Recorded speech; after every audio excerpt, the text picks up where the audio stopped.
속이는 게임입니다. 그래서 예전에는 교회에서 이런 마피아 게임을 많이 했었는데 금지하기도 했었습니다.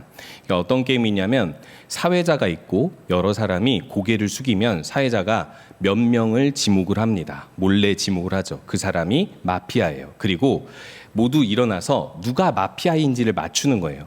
마피아인 사람은 난 시민인 것처럼 연기하는 거고, 또 시민들은 이 마피아가 누군지 자꾸 이 사람 저 사람 찔러가면서 추리하면서 그리고 공격하면서 이제 서로 죽이는 게임입니다. 한마디로 얘기해서 야, 너 마피아 같아, 죽어 했는데 시민이면 점점 그 시민의 숫자가 줄어들어서 마피아의 숫자와 시민의 숫자가 같아졌을 때 이 게임에서 지는 게임입니다.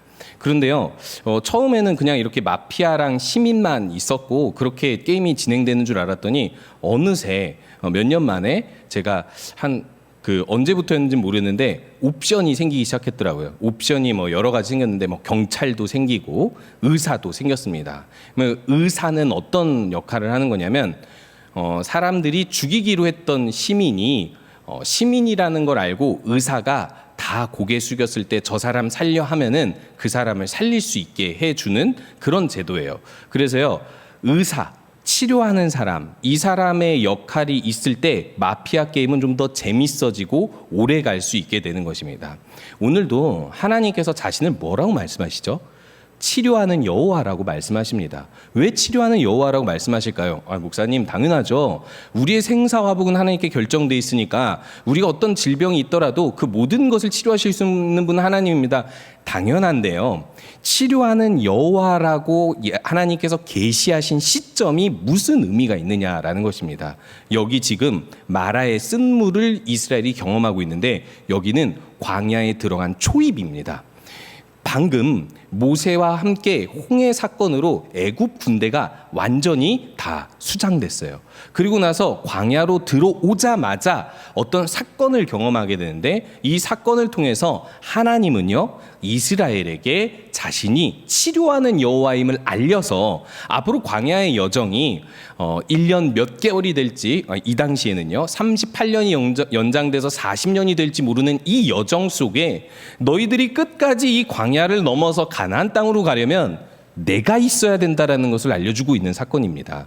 치료하는 여호와는 단순히 애굽의 질병만 막아주는, 우리가 어떤 질병에 걸렸을 때 육체적 질병만 치료해주는 여호와라는 뜻이 아니라 오늘 이 사건을 근거해서 본다면 우리 안에 있는 영적인 질병마저도, 하나님과 우리 사이를 가로막고 있는 그 죄의 질병 같은 죄마저도 해결해 주시고 끝내 하나님 말씀대로 그 길을 가서 가나안 땅에 들이시는 여호와 하나님이심을 보여주고 있는 것입니다. 여러분, 우리가 하나님 나라에 들어갈 수 있는 근거가 무엇입니까? 우리가 예배를 잘 드려서, 우리가 선행을 잘해서, 우리가 완벽하고 죄가 없어서가 아니라 예수 그리스도 한 분 때문이지 않습니까? 또한 그 예수 그리스도를 믿도록 도우시는 분이 누구십니까? 바로 성령 하나님이십니다. 우리가 지금까지 신앙의 여정에서 성공이라고 하면 성공일 수 있잖아요. 그래도 여기 이렇게 우리가 오후 예배까지 드릴 수 있는 것 자체가, 이 믿음 자체가, 이 모일 수 있는 믿음 자체가 얼마나 대단한 겁니까? 이 모든 것이 치료하는 여호와 하나님이 함께 하셨음을 믿고 고백하고 찬양하는 우리 모든 성도님 되시기 바랍니다. 오늘 이 말씀은 이렇게 시작하고 있습니다. 22절에 보니까 모세가 홍해에서 이스라엘을 인도하매라고 이야기하고 있습니다. 어디서 인도했다라고 이야기하죠? 홍해라는 곳에서 인도했습니다. 홍해가 무슨 사건이 있었습니까? 애굽의 군대를 수장시킨 사건입니다. 사실은요, 이스라엘은 애굽에서 하나님의 기적들, 그 재앙들을 다 지켜봤습니다. 하나님께서 애굽의 신들이라고 할 수 있는 그 모든 자연적인 것들을 다 지배하셔서 10가지 재앙으로 하나님만이 이 땅의 유일하신 하나님이심을 이스라엘에게 보여주셨고, 그리고 애굽의 바로왕이 두 손 두 발 다 들고 항복하게끔 하여 주셨거든요. 이미 이스라엘 사람들은 그것만으로도 하나님을 알게 되고 그 믿음이 바르게 성장했을 만합니다. 그런데요, 하나님께서는 이 이스라엘 사람들에게 하나님이 얼마나 뛰어난 분이심을 알려주시려고 이 홍해의 가장자리로 인도하십니다. 더 좋은 길이 있음에도 불구하고 홍해가 삼면으로 가로막힌 가장자리로 인도하셔서 그곳에서 이스라엘이 장막을 펴게 하시는데, 그곳에서 무슨 일이 벌어지죠? 애굽의 군대가, 바로왕이 내가 너희들 쫓지 않을게 보내줄게 했던 그 바로왕이 바로 거기에 갇혔다는 소식을 듣고 애굽의 군대로 추격해 오죠. 이스라엘 사람들은 그때 분명히 이렇게 생각했을 것입니다. 10가지 재앙이고 뭐고 하나님이고 뭐고 우리는 그냥 죽게 생겼다라고 이야기하는 거죠. 홍해 앞에서 홍해가 갈라질 것이라고 상상할 수가 없었기 때문인 것이죠. 하나님께서 애굽 땅에서 그 많은 일들을 행하셨음에도 홍해 앞에서 이 홍해 바다 하나면 하나님을 잊어버릴 수 있다라는 뜻이에요. 그런데 거기서 모세가 지팡이를 든 손을 들면서 홍해가 갈라지고, 이스라엘이 홍해를 건넌 것만 중요한 게 아니라 건너고 나서 그 홍해 바다로 뛰어들어온 애굽의 군대를 수장시켜서 더 이상 애굽이 추격하지 못하게 하는 하나님의 위대한 역사를 이스라엘이 보고, 이 이스라엘 모두가 함께 출애굽기 15장에서 이 찬양을 하기 시작합니다.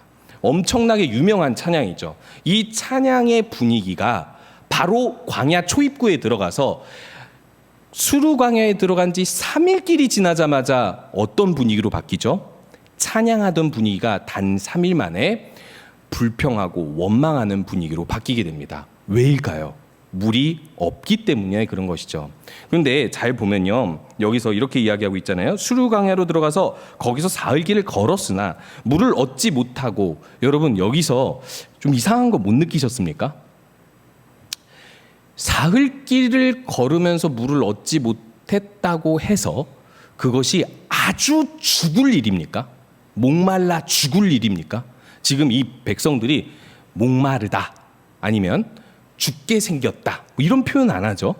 사흘길 정도면, 사실 저도 이 광야가 그 광야인지는 정확하진 않아도 성지순례길의 광야에 올라가 봤는데, 저희 이제 신대원 동기 목사님들이 한 40명 정도 같이 갔어요. 그래서 체험해주겠다고 광야에서 잠깐 버스에서 내리고 5분 있다가 올라오라고 했어요. 다들 물 한 통씩 주고요. 그 5분 만에 물 한 통 다 먹었습니다.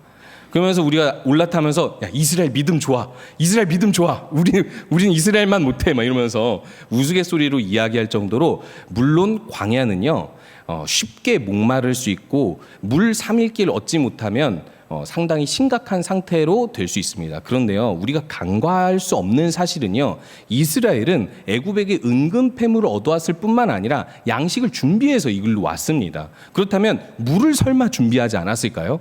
물을 풍족하게 준비하진 않았더라도 충분히 광야길에 들어가면 물이 부족하다라는 것을 모세가 계산하지 않았을 리가 없습니다. 그렇다고 해서 모세가 무조건 가면 반석에서 물이 나겠지, 이렇게 생각하지도 않았을 거예요. 하나님의 인도는 알지만 나름 모세와 이스라엘 입장에서는 준비한 것들이 기본적으로 있다라는 거예요. 그렇다면 이 광야에 들어온 지 3일길 만에 물이 다 떨어졌을 거라고 예측하기는 좀 어렵습니다. 홍해에서 들어오자마자 물 다 떨어졌네, 이제 3일 지나니까 이제 목말라 죽겠네, 이런 상황이 아니라는 거예요. 저는 여기에 대해서 이렇게 이야기하고 싶습니다. 전혀 목말라 죽을 만한 상황이 아니라 충분히 그 고통을 이겨낼 수 있을 만한 조금 어려운 상황, 작은 어려움이라고 할 수 있는 것이죠.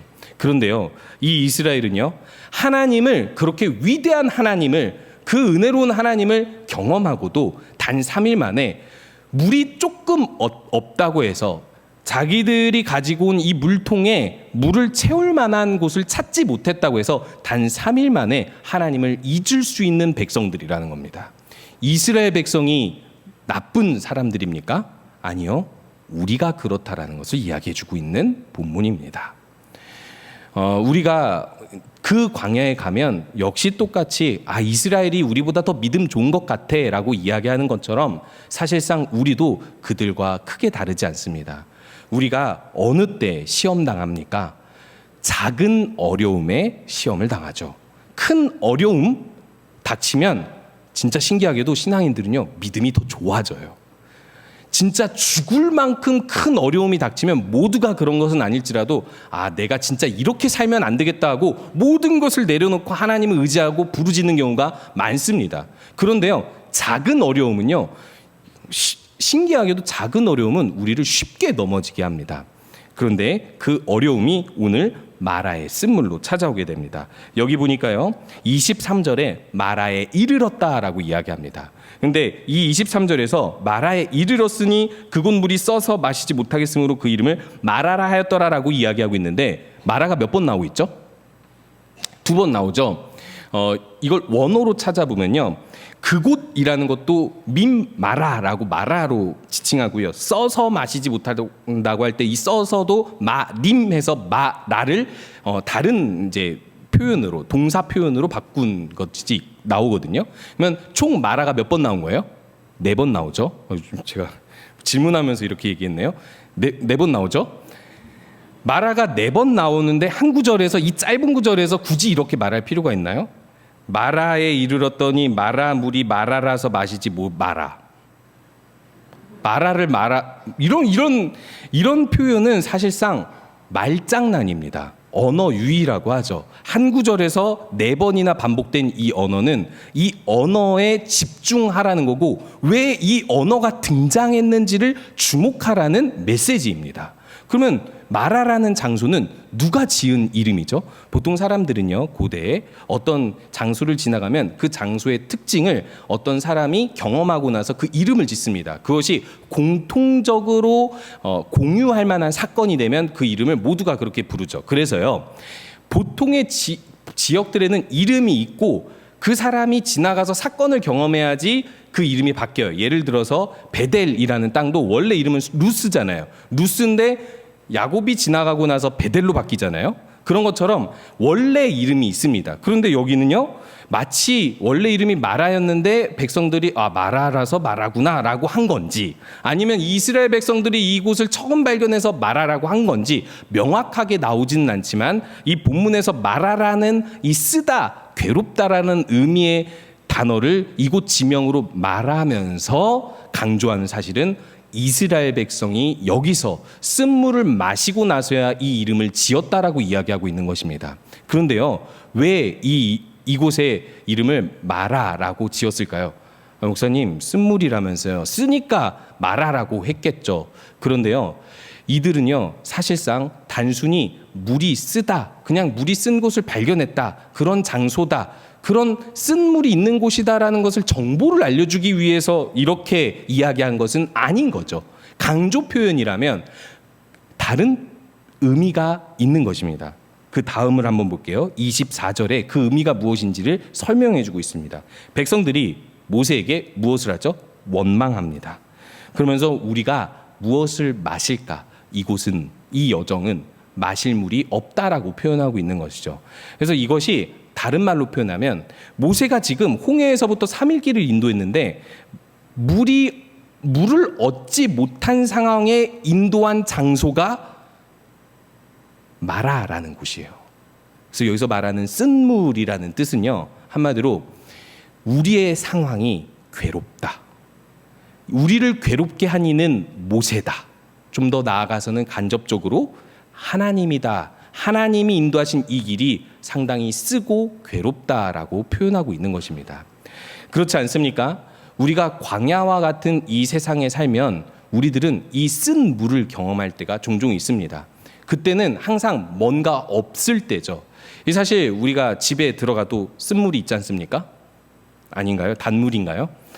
자녀들은 귀여워서 달콤한 부분이라도 있지, 자녀가 아닌 분은 단물인가요?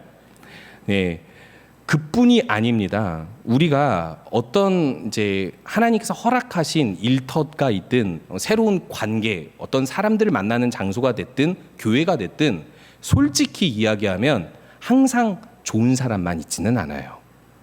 왜 그럴까요? 이 세상은 쓴 곳입니다. 이 세상은요, 달콤한 곳이 아니에요. 광야와 같이 무엇인가 결핍돼 있거나 악한 사람들이 가득가득한 곳이에요. 그래서요, 우리들이 만나는 사람들은 그럴 수밖에 없고, 더 나아가서는 기독교인이라 할지라도, 거듭났다 할지라도 그 사람의 품성이, 성품이 광야에 있는 이스라엘처럼 완벽하게 변화된 것이 아니기 때문에 여전히 그 사람은 나에게 악하거나 쓰다, 괴롭다라고 할 만한 사람들, 그런 상황들이 펼쳐지곤 합니다. 그런데요, 이 마라에서 하나님께서 보여주시는 사건이 있습니다. 그것이 무엇이냐면 그때 모세가 하나님께 부르짖었더니 여호와께서 한 나무를 가리키시고 이 나무를 모세가 던지니 물이 달게 된 것이죠. 이 사건이 금방 상황이 정리돼 버리는 것처럼 보입니다. 아마도 25절에 보면 모세가 여호와께 부르짖었다라고 했을 때 이 부르짖음의 시간이 짧은 시간인지 긴 시간인지는 정확히는 알 수 없어도 부르짖음이라는 표현 자체가 한 번 하나님께 잠깐 기도했다라는 표현은 아니잖아요. 구하고 찾고 두드리라 하는 말씀이 보여주듯이 우리가 그냥 하나님한테 기도할 때는 그냥 조금 구하고 말고 조금 찾고 말고 두드리다 말고가 아니라 구하다 안 되면 찾고 찾다 안 되면 두드려야 하듯이 하나님께서 우리에게 가르쳐 주시는 부르짖음은 끝까지 주님께서 응답하실 때까지 부르짖는 기도인지도 모르겠습니다. 그렇다면 모세는요, 아마 이 상황이 너무나도 고통스러워서 부르짖고 또 부르짖었을 것이고 이 말씀 구절로는 짧게 나타나지만 그 부르짖는 시간이 꽤 됐을지도 모릅니다. 그런데요, 모세는 왜 부르짖었을까요? 자신이 욕먹어서 견딜 수 없어서 부르짖었다라고 보기는 어렵고요. 모세는요, 생각이 반대였던 것입니다. 이들은 이곳이 쓰다 하면서 괴롭다 하면서 자신들의 여정을 불평하고 원망하고 하나님이 허락하신 이 땅, 이 인도를 부정하고 있지만 모세는 그럴 수 없었던 것입니다. 너희들이 지금 여기서 쓴 물을 먹었다고 해서 이 여정이 완전히 괴롭고 쓴 곳이라고 생각하는 것은 오산이다라고 이야기하고 있는 것이죠. 그래서 모세는요, 하나님 앞에 분명히 이렇게 기도했을 것입니다. 주님, 이곳이, 이 여정이 괴로움의 여정이 아니라는 것을 보여주시옵소서. 하나님은 이 쓴 물을 단물로 바꿀 수 있는 분이라는 것을 보여주시옵소서라고 분명히 기도했을 거라고 우리들은 생각할 수 있죠. 그리고 하나님께서는요, 아주 간단하게 이 일을 해결하시는데 조금 독특하게 일을 해결하시죠. 한 나무를 가리키셨다라고 이야기합니다. 어떤 나무 한 그루라고 얘기해서 이 나무의 종류를 이야기하잖아요. 이 보통 우리 구약에서 이런 표현 나오잖아요. 하나님의 사람. 이 하나님의 사람이 누군지 뻔한데 하나님의 사람이라고 표현할 때가 있습니다. 왜 그럴까요? 그 사람의 이름, 그 사람의 출신, 그 사람의 어떤 정보가 제공되지 않으므로 오로지 하나님만 드러내기 보이기 위함입니다. 그래서 하나님의 사람이라는 것은 하나님의 일을 온전히 보여주기 위한 표현이거든요. 그래서 뭐 무화과 나무, 가시나무, 떨기나무 이런 표현 안 쓰고 그냥 어떤 나무 한 그루, 그 나무가 진짜 이름을 몰라서 지칭하지 않는 것이 아니라 하나님께서 가리키시기만 하면 그 능력이 있는 그 어떤 나무 한 그루를 이 물가에 던졌다라고 이야기합니다. 그리고 이 물이 단숨에 쓴 물이 단물이 되었다라고 이야기하죠. 이때 이스라엘 백성은 무엇을 깨달았을까요? 내가 이곳에서 우리 쓴 물을 만나서 이 여정이 쓰다, 괴롭다라고 생각했는데 하나님께서 이것을 단숨에 바꾸시는구나. 작은 어려움이었구나. 하나님이 바꿀 수 있는, 순식간에 바꿀 수 있는 작은 어려움이었구나. 하나님께서 어떤 이름 없는 나무 하나 꺾어서 던지기만 해도 바꾸실 수 있는 분이구나. 순식간에 이 쓴 물을 단물로 바꾸실 수 있는 분이구나라는 것을 경험한 것입니다. 이 사실 우리가 기도하지 않는 이유, 포기하는 이유, 그리고 우리가 시험당하여 넘어지는 이유가 여기에 있습니다. 우리는 종종 쓴 물을 만나지만 우리가 허락할 수 없는, 조금 견딜 수 없는 그런 환난, 그런 사람, 그런 사건을 경험할 때 우리들은 종종 이것이 변하지 않을 거라고 생각해요. 이것 때문에 나의 인생은 좀 한마디로 얘기해서 장애물이 된다라고 생각할지도 모르겠습니다. 그런데요, 그렇게 생각하면요, 이 세상의 모든 것이 장애물 아닙니까? 그런데도 불구하고 하나님께서는요, 우리에게 분명하게 말씀해 주시는 것은 그것이 사람이든 사건이든 우리 자신이든 그 모든 것은 하나님이 가리키시고 하나님께서 역사하시기만 하면 쓴물이 단물로 바뀐다라는 것을 말씀해 주고 계시는 것이죠.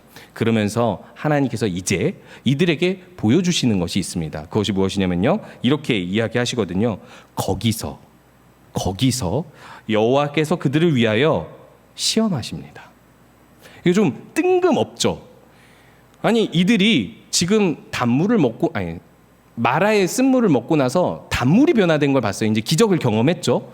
그 전에는 아무런 설명이 없다가 갑자기 하나님이 율례와 법도를 주시고 시험하신다? 왜?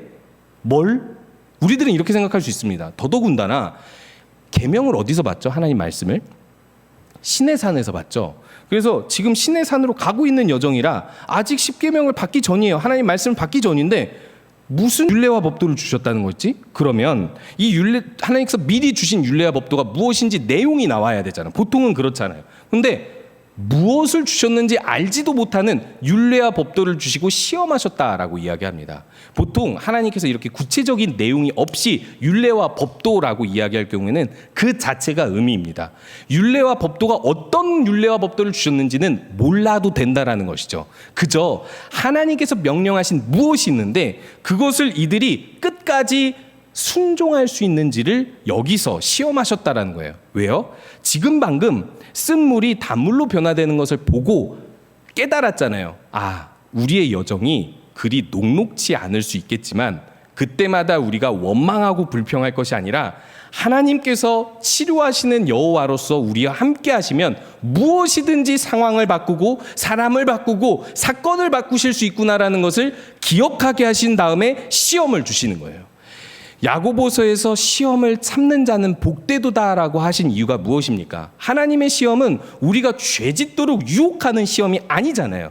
우리가 어떤 세상의 시험 앞에서 내가 누군지를 돌아보게 하시고 그것을 통해서 하나님이 함께 하셔서 하나님을 힘입어 시험을 이길 수 있음을 느끼게 하시고 경험하게 하시는 것 아닙니까? 그래서 우리가 확신을 가지게 하는 거죠. 주님이 명하신 그 땅에 이르기까지, 주님께서 하라신 그 모든 명령과 사명을 다 하기까지 주님께서 함께 하시겠구나라는 것을 시험을 통해서 굳세지고 더욱더 잘 믿고 소망하게 되는 것이지 않겠습니까? 사실 우리가 하나님의 일들을 담당하고 그 일들을 이루어가려면 이 믿음이 필요합니다. 근데 이 믿음에는 분명히 하나님의 기적도 필요하지만 시험도 필요합니다. 그래서 하나님은 우리에게 시험을 허용하십니다.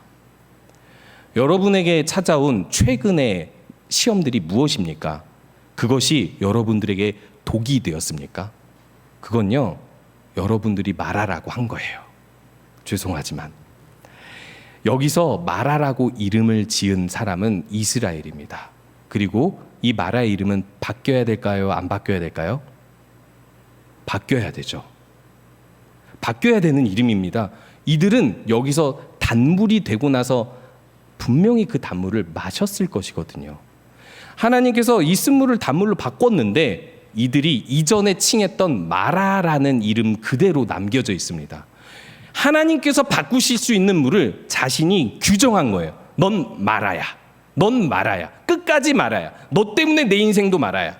하나님의 인도하심 있어도 말아야.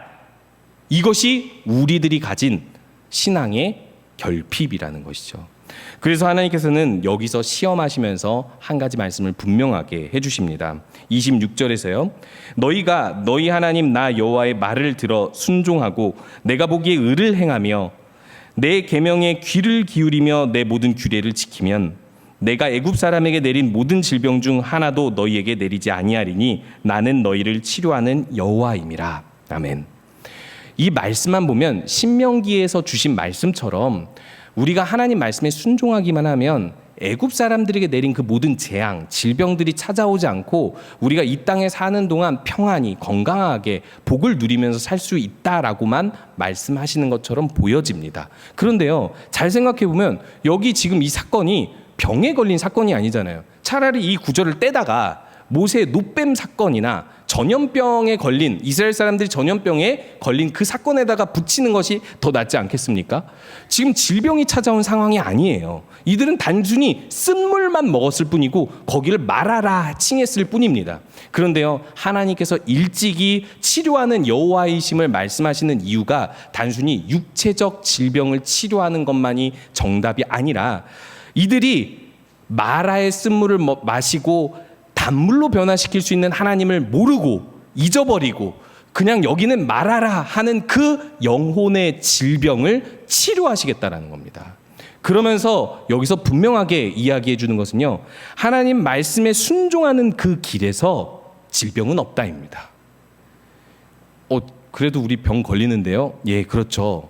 제가 아까 말씀드렸듯이 이 세상은 아직 타락하고 또 완전한 하나님의 그 새하늘과 새 땅을 경험하기까지, 그 부활한 육체를 덧입기까지는 우리는 여전히 이 땅에서 불완전한 몸으로 살아갈 수밖에 없습니다. 그런데요, 하나님께서 말씀하시는 것은요, 하나님께서 인도하시는 길에 순종하는 백성들에게 재앙은 없도록 하나님께서 보호하시고 끝내 그 길을 끝내 다 완수할 수 있도록, 갈 수 있도록, 도착할 수 있도록 안전하게 보호하고 지켜주시겠다라는 약속을 말씀해 주시는 것입니다.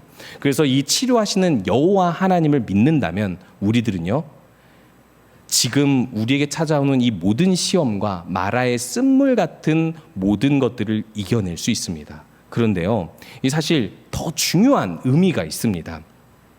만약에 이 마라의 쓴물을 쓴물이라고 마라라고 이름을 짓지 않고 나서 그곳에서 불평하지 않고 원망하지 않고 하나님을 믿고 조금 더 시내 산 쪽으로 옮겨갔다면 바로 10km 떨어져 있는 곳에 엘림이라는 곳이 있습니다. 오늘 읽지 않은 말씀이긴 한데 27절 말씀 함께 읽도록 하겠습니다.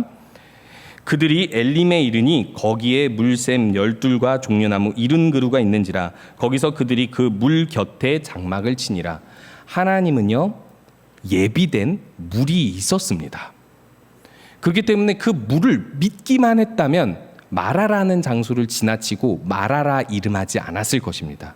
그런데요, 우리들은 분명히 하나님께서 예비하신 복과 은혜가 있음에도 불구하고 우리들은 그곳에 이를 때가 10km면 아마 3시간, 4시간, 빠르게는 2시간이면 갈 수 있는 곳인데 도달할 수 있음에도, 곧 도달할 수 있음에도 우리들은 그 상황에 넘어진다라는 사실입니다. 그래서 하나님께서는요, 치료하시는 여호와는 친절하게 저기 엘림이 있으니까 참아라고 하시는 것이 아니라 여기서 내가 치료하는 여호와임을 보여줄 테니 저기까지 같이 가자라고 말씀하고 계십니다. 하지만 그렇다고 해서 불평해도 되고 우리가 항상 쓴물을 만날 때마다 다 단물로 바꿔줘야지만이 하나님께서 허락하신 여정을 갈 수 있는 것일까요? 그런 의미가 아닙니다. 모든 쓴물을 단물로 다 바꿔라. 아니요, 못 바꿔요. 안 바꿔요. 이 모든 것은 다 바꿀 수 없습니다. 그럼에도 불구하고 거기까지 갈 수 있어야 하는 것입니다. 하나님께서 명령하신, 하나님께서 예비하신 그 곳까지 갈 수 있어야 함을 여기서 보여주시는 것이죠. 우리의 삶 가운데에서 어떤 쓴물을 만나도 그 쓴물을 단물로 변화시켜 주시고, 우리의 영혼이 질병에 있다 하더라도 그 질병을 치료하시고, 심지어 우리가 만난 그 어떤 환난이 육체적인 질병이든 어떤 악한 사건이라 할지라도 그 모든 상황을 함께 이겨내도록 인도하시는 하나님을 의지하면서 모세처럼 부르짖으시고 또 믿음으로 엘림까지 안전히 함께 가시는 성도님 되시기 바랍니다. 함께 기도하겠습니다.